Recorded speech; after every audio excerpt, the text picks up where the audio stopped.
Haleluya, puji Tuhan, selamat malam. Selamat bertemu kembali dalam sesi pelajaran Alkitab tentang Roh Kudus. Sebelum kita akan lanjut pada sesi pembelajaran malam hari ini, mari kita tunduk kepala bersama-sama, kita berdoa memohon tuntunan kuasa Roh Kudus. Haleluya. Puji Tuhan, Bapa Surgawi, dalam nama Tuhan Yesus kami datang kepadamu. Malam ini kami tunduk lagi di hadapan Tuhan, bermohon biar kiranya malam hari ini kami akan belajar lebih jauh lagi tentang Roh Kudus. Tuhan, mari Engkau tolong hamba-Mu yang akan melayani pekerjaan ini. Engkau berikan hikmat dari Tuhan, ilham Roh Kudus, agar supaya semua yang disampaikan itu benar-benar adalah sesuai dengan kehendak Tuhan dan semua berdasarkan firman-Mu Tuhan. Urapan-Mu kami perlukan agar supaya setiap pemberitaan yang disampaikan mengandung kuasa dan bisa mendatangkan mujizat.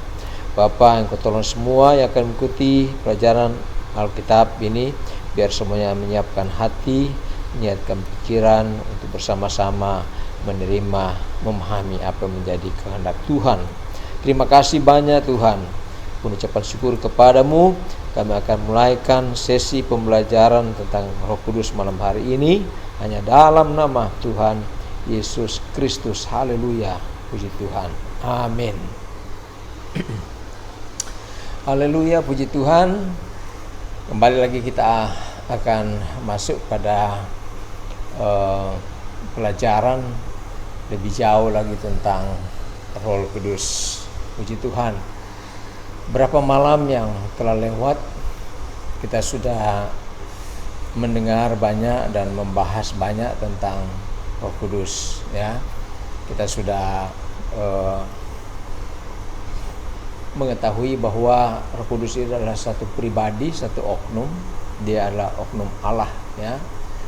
Dan sebagai oknum dia mempunyai jiwa, dia mempunyai perasaan, punya pikiran, punya kehendak seperti kita juga demikian, ya. Dan kemudian dia juga mempunyai sifat-sifat, dan sifat-sifatnya adalah sifat-sifat kealahan, ya. Tentu saja sifat kealahan adalah sifat-sifat yang adikodrati, yang tidak mampu kadang-kadang dimengerti oleh manusia, ya, kapasitasnya. Dia bisa maha hadir, ya, dia bisa ada di mana saja, karena dikatakan oleh Tuhan bahwa dia akan menyertai orang percaya atau kita selama-lamanya, ya. Artinya bahwa dia ada di mana saja dan siap untuk menyertai kita orang percaya sampai selama-lamanya. Dia maha kuasa. Jadi yang maha kuasa artinya bahwa dia dapat melakukan apa saja yang dia kehendaki, ya. Apa yang Tuhan mau untuk dia kerjakan, maka dia akan sanggup untuk melakukan itu, ya. Dia maha tahu, ya. Katakan bahwa dia dapat mengetahui bahkan pikiran Allah, ya. Dia mengerti tentang apa menjadi kehendak Bapa, ya. Jadi artinya bahwa dia mengetahui segala-galanya. Kemudian dia adalah Maha Kudus, ya. Sebagai pribadi yang Maha Kudus, maka tentu saja dia adalah pribadi yang senang untuk bersama-sama dan tinggal di dalam hati orang-orang yang disucikan, yang kudus, yang menjaga hati tetap bersih sesuai dengan kehendak Tuhan. Nah, jadi saudaraku yang kasih dalam Tuhan, kita sudah belajar bahwa Roh Kudus itu sama seperti Bapa, sama seperti Yesus, dia juga memberi, ya, memberi kepada orang percaya, kepada hamba-hamba Tuhan, ya, pada murid-murid Tuhan, ya, memberi tugas-tugas. Kita sudah dengar beberapa hari yang lalu, memberikan jawatan-jawatan panggilan, ya, sebagai gembala, sebagai penginjil, sebagai guru, sebagai nabi, sebagai rasul bagi orang-orang yang tentu saja dipilihnya. Dan kemudian dia memberikan karunia-karunia, ya. Kita sudah pelajari kemarin bahwa ada 9 karunia Roh Kudus yang diberikan kepada orang-orang yang tentu saja ditentukan atau dipilih oleh Tuhan, di mana karunia-karunia ini merupakan manifestasi dari kuasanya yang menyertai orang-orang yang dipilih, dikehendaki oleh Tuhan untuk memiliki karunia-karunia itu.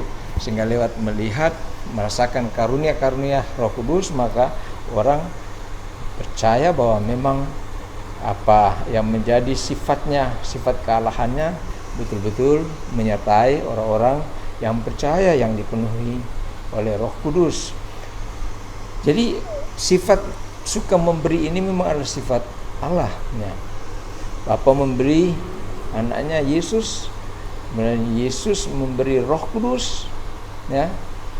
Kemudian Roh Kudus memberi kepada kita, kepada orang-orang yang percaya kepada Tuhan, apa yang dikatakan tadi, pemberian-pemberian, apa itu tugas-tugas pelayanan, ya, panggilan untuk melaksanakan jawatan sebagaimana dalam firman Tuhan, dan juga karunia-karunia yang akan menyertai orang-orang percaya dalam menjalani kehidupan dalam tugas-tugas yang telah dipercayakan oleh Roh Kudus sendiri. Saudaraku yang kekasih dalam Tuhan, Yesus memberi kita pengampunan, ya, penyelamatan, dan Roh Kudus. Jadi kita semua tahu bahwa keselamatan, pengampunan, keselamatan itu adalah kasih karunia, ya, lewat pengorbanan Kristus di Golgota, ya. Kita kemudian diselamatkan, kita diampuni, hutang dosa kita dipakukan, ya, bersama Yesus di Golgota. Kemudian dengan demikian maka keselamatan menjadi bagian kita. Tapi juga saat begitu Tuhan memberikan Roh Kudus, ya. Jadi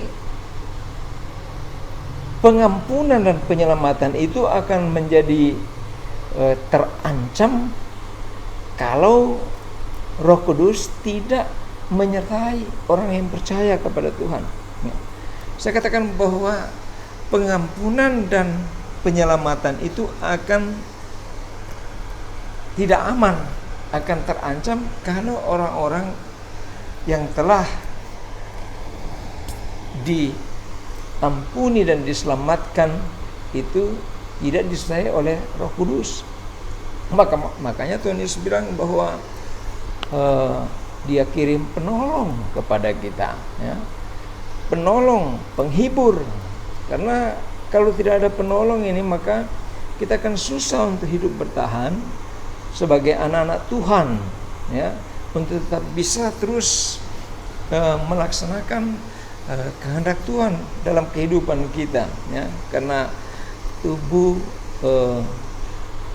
daging kita ini lemah, jadi kita akan tidak mampu untuk menghadapi pencobaan-pencobaan yang melanda, tantangan, ya, iblis yang selalu mau berusaha menggagalkan keselamatan yang telah kita terima dari Tuhan, ya. Saudaraku yang kasih dalam Tuhan, sebelum kita akan membahas tentang bagaimana Roh Kudus memberi karunia kepada manusia, kita perlu tahu bagaimana Yesus memberi Roh Kudus, ya, kepada kita, ya. Karena tanpa menerima Roh Kudus dari Yesus, maka tidak mungkin kita menerima karunia-karunia Roh Kudus, ya. Karena karunia-karunia Roh Kudus itu diberikan kepada orang-orang yang telah dibaptis dan dipenuhkan dengan Roh Kudus. Tidak mungkin orang yang tidak kenal, tidak tahu, tidak hidup dalam Tuhan, tidak mengandalkan Roh Kudus, tidak dibaptis dengan Roh Kudus, tidak dipenuhkan, kemudian memiliki karunia-karunia Roh, ya. Jadi saudaraku yang kasih, Roh Kudus dikatakan bahwa itu karunia Yesus kepada kita, dan Yesus adalah pembaptis dengan roh, ya. Jadi yang membaptis kita dengan roh itu adalah Yesus. Dia adalah pemberi Roh Kudus kepada kita, ya. Dalam Matius 3 ayat 11, firman Tuhan berkata, "Aku membaptis kamu dengan air sebagai tanda pertobatan, tetapi Ia yang datang kemudian daripadaku lebih berkuasa daripadaku, dan aku tidak layak melepaskan kasutnya. Ia akan membaptiskan kamu dengan Roh Kudus dan dengan api." Jadi ini merupakan satu pernyataan, ya, yang disampaikan oleh Yohanes Pembaptis, bahwa dia katakan bahwa dia membaptis, ya, dengan air sebagai tanda pertobatan, ya. Tetapi Ia yang akan datang kemudian, yang dia maksudkan adalah Yesus yang akan datang kemudian, dia lebih berkuasa, dan Yohanes mengaku tidak layak melepaskan kasutnya, ya. Dan ia atau Yesus akan membaptiskan murid-murid pada waktu itu dengan Roh Kudus, dengan api, ya. Jadi di sini menegaskan bahwa Tuhan Yesus adalah pembaptis Roh Kudus, pembaptis dengan roh, ya. Jadi baptisan Roh Kudus itu kita terima, ya, dari Tuhan, ya. Dan terjadi saat kita terima itu Roh Kudus dari Tuhan, ya. Namun meskipun Roh Kudus itu telah diberikan, ya, 2000 tahun yang lalu, kita semua tahu sebelum Yesus naik ke surga, maka dikatakan dia akan mengirimkan, dan itu sudah terjadi. Murid-murid Tuhan pada waktu itu, setelah mereka dipenuhkan dengan Roh Kudus atau oleh Roh Kudus, kemudian mereka menjadi begitu powerful melaksanakan tugas pelayanan mereka, ya. Mereka berkhotbah dan ribuan orang bertobat, ya.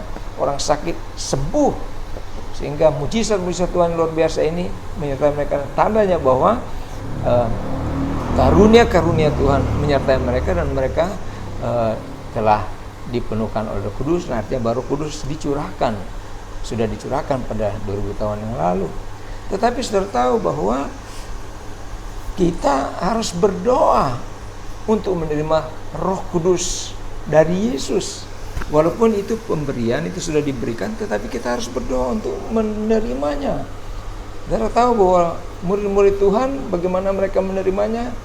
Mereka harus diminta oleh Tuhan Yesus tunggu di Yerusalem, dan mereka naik ke kamar loteng di Yerusalem. Mereka berdoa 10 malam berturut-turut sampai pada akhirnya tiba hari Pantekosta, di mana Roh Kudus dicurahkan. Jadi mereka meminta, bergumul bersekian hari, ya. Mereka berdoa terus bersama-sama sampai kemudian mereka dibaptis oleh Roh Kudus, dipenuhkan oleh Roh Kudus, dan kemudian kita bisa mengetahui pada minggu dikatakan bahwa mujizat terjadi. Murid-murid Tuhan pada waktu itu bisa berbicara dengan bahasa-bahasa asing yang tidak mereka ketahui, seperti tidak pelajari, tapi itu dikenal oleh orang-orang yang ada di sekitar situ bahwa itu adalah bahasa-bahasa mereka. Kenapa ini murid-murid Tuhan bisa berbicara dalam bahasa mereka? Jadi mujizat terjadi pada waktu itu. Saudara, memang kita harus bedakan baptisan Roh Kudus dengan kepenuhan Roh Kudus. Jadi baptisan Roh Kudus itu terjadi sekali, dan itu dilakukan oleh Tuhan Yesus. Karena kita meminta kepada Tuhan, Tuhan lihat bahwa kita siap untuk menerimanya, maka kita dibaptis dengan Roh Kudus. Kepenuhan Roh Kudus itu adalah sesuatu yang harus dilakukan terus-menerus, ya. Kita harus berdoa dan meminta kepada Tuhan agar supaya Roh Kudus itu tetap penuh dalam hidup kita, ya, dalam hati kita.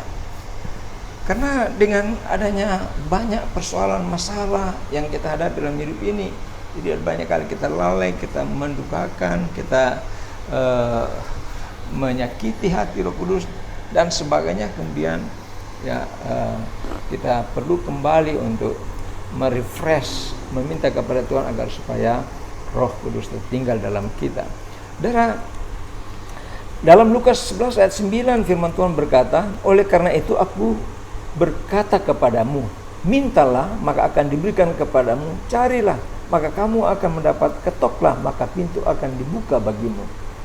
Jadi ini ungkapan dari Yesus sendiri, ya, tentu saja berhubungan dengan Roh Kudus, bahwa kita harus minta, ya, kita cari dan kita ketok pintu hatinya, ya. Maka dikatakan pintu akan dibukakan, ya.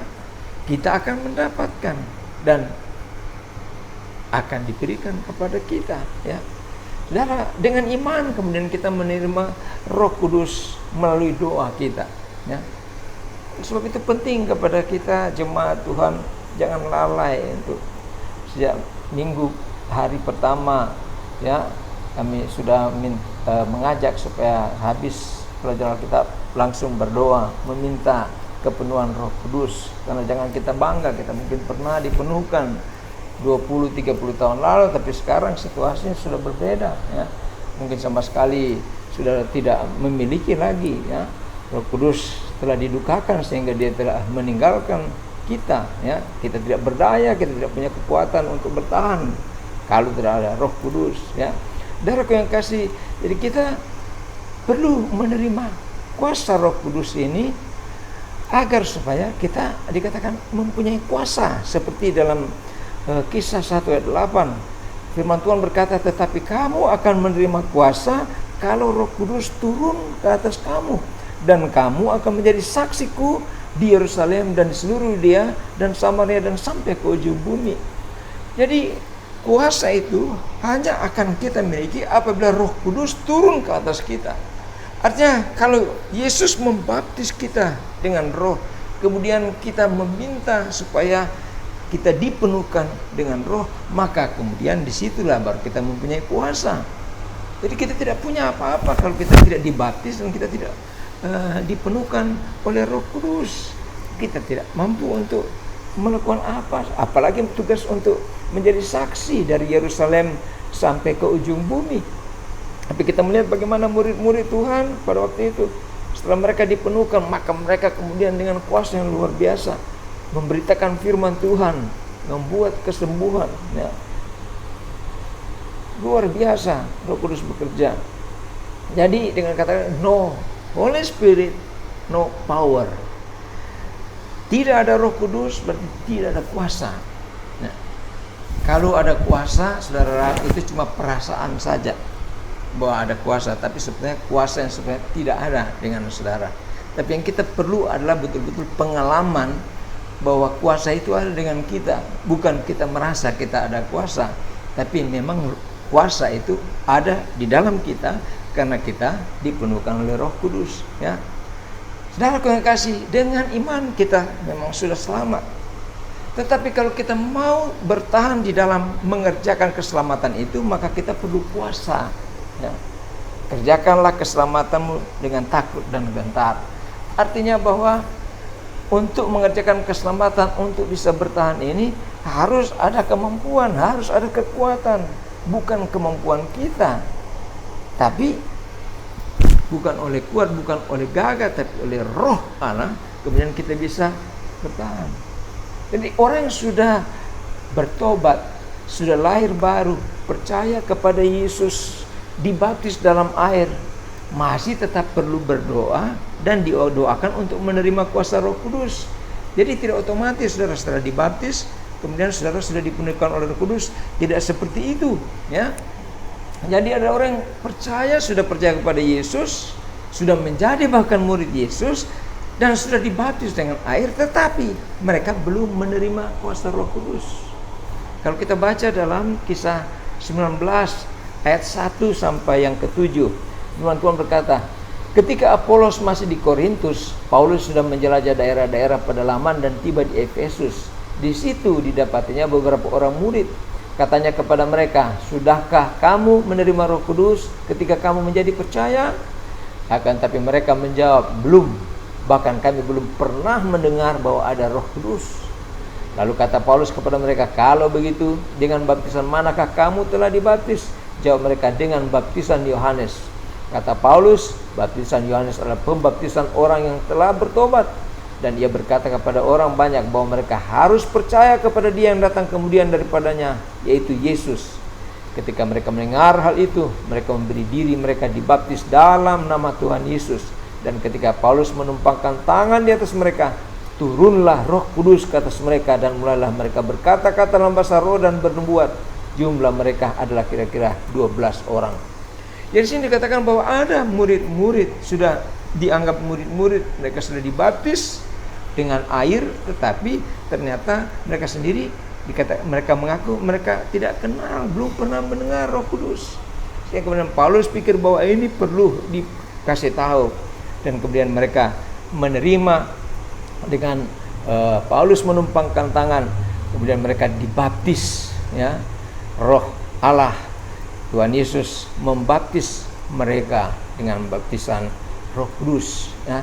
Dan apa yang terjadi dikatakan bahwa mulailah mereka berkata-kata dalam bahasa roh dan bernubuat, ya.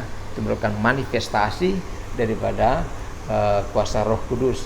Saudara, jadi tidak selalu menjadi jaminan bahwa kalau kita telah percaya, kita sudah dibaptis dengan air, bahwa kita otomatis telah dibaptis oleh Roh Kudus, ya.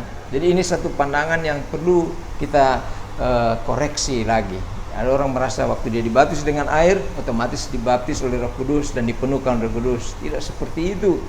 Bahwa baptisan oleh Roh Kudus itu adalah satu proses yang lain, dan itu satu usaha yang harus dilakukan oleh kita, meminta dengan berdoa, ya. Kita harus berusaha berdoa dan meminta kepada Tuhan, ya. Makanya Gereja Pentakosta Indonesia melaksanakan acara ibadah doa 10 malam berturut-turut.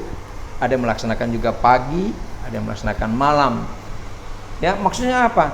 Karena hal inilah yang pernah dilakukan oleh murid-murid Tuhan 2000 tahun yang lalu. Ketika Yesus naik ke surga, Yesus bilang, "Tinggallah di Yerusalem," ya. Sambil mereka menanti dicurahkan Roh Kudus, mereka berdoa selama 10 hari, ya, 10 malam. Kemudian pada hari yang ke-50, hari Pantekosta, Roh Kudus dicurahkan dan mereka semua menerima, ya, dibaptis dan dipenuhkan oleh Roh Kudus. Jadi saudara, ini apa yang dilakukan oleh GPD ini bukan cuma sekedar ritual, ya, cuma sekedar peringatan, tetapi memang ada maksud agar supaya umat-umat Tuhan, jemaat, khususnya jemaat GPD Bahu, menjadi jemaat yang kuat, yang kokoh, yang dipenuhkan oleh Roh Kudus, ya.